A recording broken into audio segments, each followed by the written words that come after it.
Salam alaikum les gars, c'est Hous et aujourd'hui on se retrouve pour une vidéo qui va parler de l'évolution et du développement d'un des personnages les plus mythiques de l'histoire du cinéma, à savoir Tony Montana.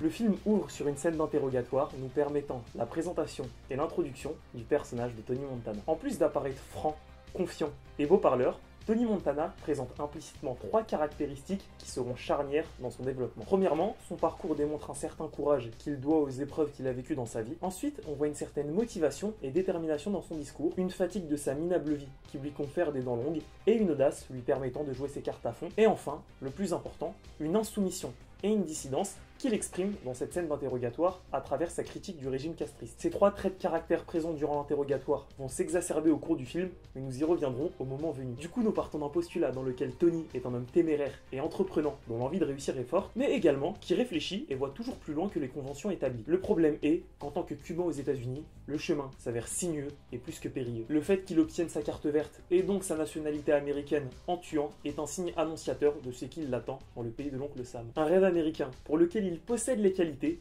mais qu'il ne pourra que exploiter dans le milieu du crime en raison de son statut social. C'est bel et bien les trois traits de caractère énoncés précédemment qui permettront à Tony de gravir les échelons de la voyoucratie à vitesse grand V. Que ce soit en demandant frontalement et audacieusement à Omar un coup plus lucratif, en ne cédant pas à la pression de son tortionnaire, et en court-circuitant Omar pour négocier avec son supérieur Frank, puis en court-circuitant ce même Frank pour négocier avec le big boss du réseau en la personne de Sosa, Tony fait à chaque fois ressortir son courage, son audace et son insoumission. Tout cela traduit de grandes ambitions chez Tony, que ce dernier nourrit et n'hésite même pas à expliciter clairement, comme il le fait avec Elvira ou avec Manny dans la voiture. Cette insatiable fin de réussite se traduira par les accords astronomiques que négociera Tony avec Sosa dans le dos de Frank, tout en invoquant le prétexte de l'expansion à ce dernier. Une expansion financière, mais pas que, car Tony souhaite également avoir le pouvoir. Presque comme une entité divine, il cherche à tout posséder et à tout contrôler. Le fait d'avoir réussi à convaincre respectivement Elvira puis Sosa de se rallier à leur cause et d'avoir survécu à une attaque lui étant destinée vont renforcer chez Tony un sentiment d'irrésistibilité et d'invulnérabilité. Il parachèvera son ascension au pouvoir en tuant Frank dans une scène qui s'avérera être le moment de bascule, mais ça, nous y reviendrons dans le point suivant. En ayant atteint son objectif, en prenant la place de Frank Lopez, Tony est passé de l'autre côté. Il est passé de pauvre à riche et du bas au sommet. En bref, il est passé de prononcer à lire l'inscription The World is Mine, écrite sur le dirigeable. Mais la scène suivant celle du Zeppelin, bien que montrant l'apogée de l'Empire Montana, n'est qu'annonciatrice du début de la fin pour Tony. Comme la magnifique bande-son le souligne, l'infernal cercle vicieux de la gourmandise le conduira dans une situation catastrophique. Et si telle sera la situation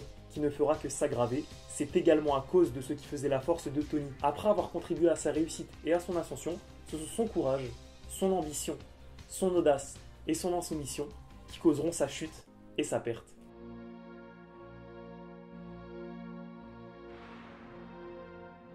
En ayant tout réussi et tout obtenu, Tony s'est vu changer. Son courage est devenu de l'inconscience, lui empêchant de craindre ses concurrents et ses opposants. Son ambition s'est transformée en gourmandise qui le poussera à en vouloir toujours davantage. Et son insoumission se révélera être un refus d'humilité et d'écoute de ses mentors malgré toutes leurs expériences, mais cette insoumission se transformera aussi en une volonté de devenir l'entité la plus puissante qui soit. Tout ça en faisant en parallèle grossir un ego qui deviendra de plus en plus démesuré. Petit exemple, son ego grossira tellement qu'il en viendra à contester la fiabilité d'une calculatrice. Se croyant tout puissant une fois arrivé au sommet, Tony aspirera à dicter ses propres règles en dépit de celles déjà établies. Et ce, que ce soit les lois juridiques ou celles de la rue. J'en veux pour preuve la scène dont je parlais plus tôt, dans laquelle il tue respectivement Frank, un boss du crime, mais surtout Mel Bernstein, un représentant de la loi. Et ces meurtres sont loin d'être anodins.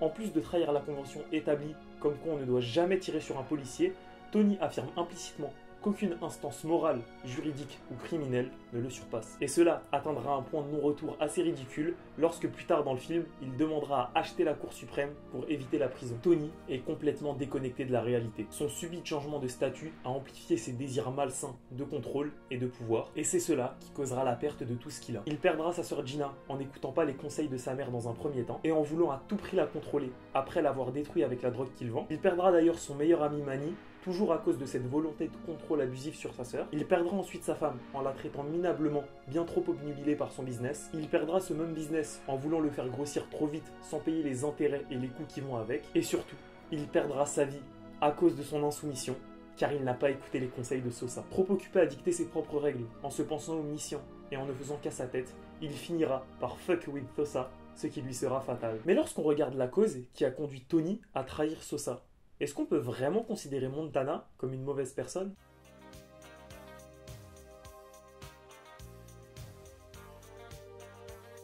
Si l'on remonte le fil de l'histoire, on se rend compte que Sosa a orchestré le meurtre de Tony en raison de l'échec de la mission d'élimination du diplomate. Pourtant, si Tony a décidé de faire échouer la mission, c'est par bon sens et empathie envers les enfants se trouvant dans la voiture. Cela peut alors sembler paradoxal que malgré tous ces méfaits, ce soit une bonne action qui est la cause de sa mort. Nous sommes alors en droit de nous demander si Tony est si mauvais que ça. En plus d'avoir fait cet acte héroïque, on trouve certaines qualités chez lui lorsque l'on dresse son portrait. Déjà, Tony aime particulièrement les enfants, en plus d'en avoir sauvé un. Tony est également toujours apparu franc et surtout fidèle dans un milieu rempli de faux culs et de pourris. Et surtout, il a toujours été soucieux du bien et du confort des siens. On peut donc y voir un homme de principe, défendant certaines valeurs fortes, et surtout, se donnant les moyens et ayant les tripes de vivre la vie dont il a toujours rêvé, comme il le dit dans son monologue au restaurant. Dans ce discours aux allures mégalomanes, Tony critique le fait de diaboliser ceux dont les actes sont visibles avant de faire notre propre examen de conscience. Il expose le fait que malgré tous ses méfaits, il a toujours été honnête et véridique et n'a jamais été hypocrite vis-à-vis de ses actes. Si l'on combine à cela le fait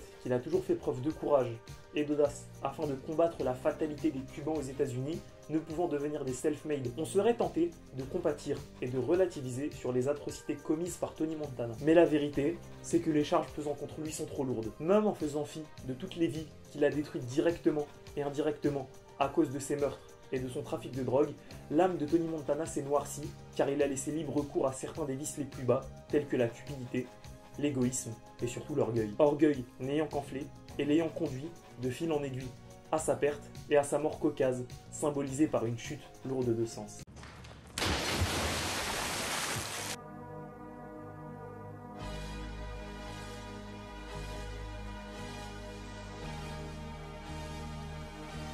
En guise de conclusion, je ne ferai pas l'erreur d'ériger Tony Montana en icône, mais je ne me rangerai pas non plus du côté de certains se pensant subversifs en s'arrêtant à l'avis de ceux qui considèrent Tony Montana comme un héros pour justifier malhonnêtement le fait que Scarface est surcoté, peu profond, voire mauvais. Le développement de Tony Montana est plus qu'intéressant, super bien écrit et embelli par une magnifique interprétation d'Al Pacino, sa meilleure performance d'acteur selon moi. Sans parler des images et des musiques exceptionnelles, nous plongeons au cœur du Miami des années 80. En bref, une forme sublimant un fond, racontant l'histoire de la dégringolade morale d'un homme victime de sa condition sociale et de son environnement dans un premier temps, mais pas assez fort pour résister à la facilité et à ses désirs pour s'en sortir ou surmonter les épreuves auxquelles il fait face. Et ce, malgré tout le recul, l'intelligence, la dissidence, l'envie et la force mentale dont il est capable de faire preuve, comme il l'a montré durant toute son ascension au sommet de la voyoucratie.